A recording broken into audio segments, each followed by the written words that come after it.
During 1994, during when Season 4 was being made, there's something that Britt wanted to do for Thomas and his friends. Make a full-length feature film. This is Thomas and the Magic Railroad. It's about Thomas and his friends learning that there's a lost engine named Lady, and she lives in Mr. Conductor's world. And it's up to Thomas, Lily, and Burnett Stone to bring Lady back to life before Diesel 10 destroys her and the railway.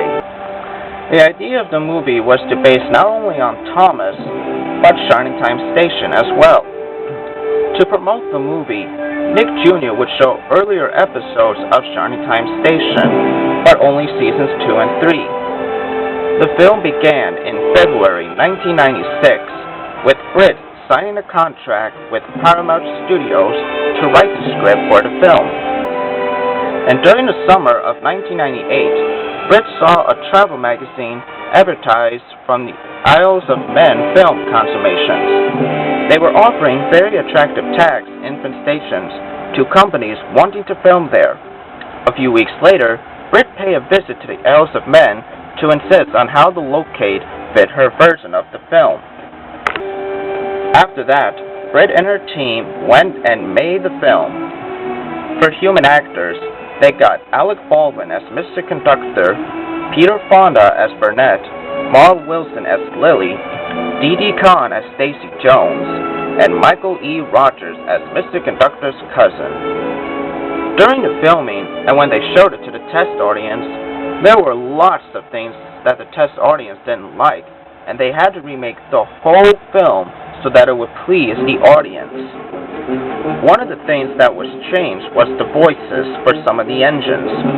Thomas was going to be voiced by John Bells, but the test audience thought that he made Thomas sound too old. Thomas, little engines can do big things. So instead, he was replaced by Eddie Glenn.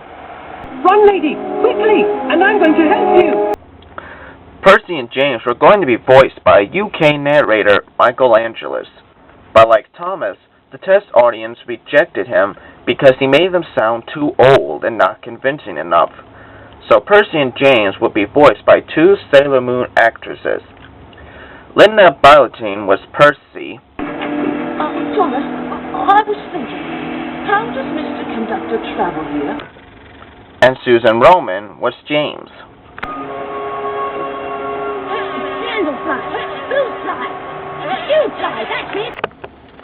Diesel 10 had lots of different voice changes. He was first going to be voiced by Australian voice actor Keith Scott.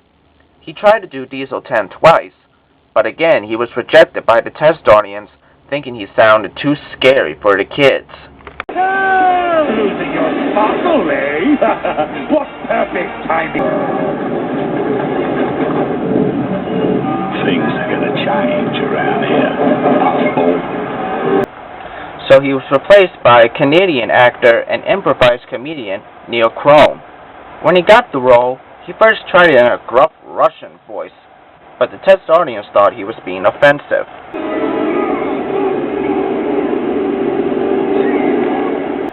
So he did it in a New Jersey voice, and they finally found the voice that would please the audience.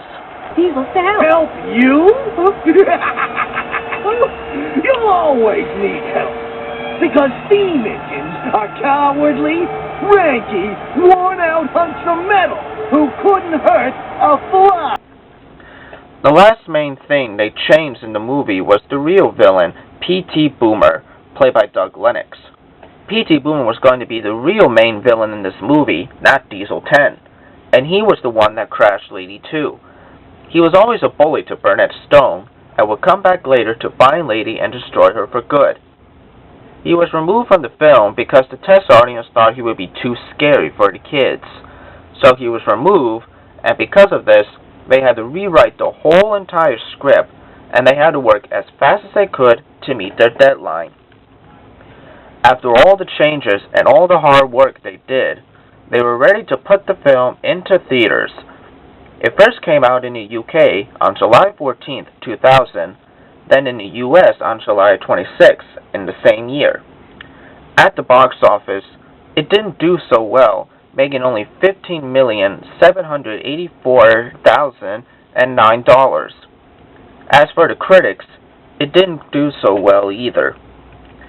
After the movie, Britt decided to step down and quit making Thomas and Friends forever. So she left with the rest of her company of Gilligan Entertainment. But just because that Britt quit the show, it didn't mean the show stopped altogether. It still kept going, but it will have another major change, including the director, the music groups, and the company.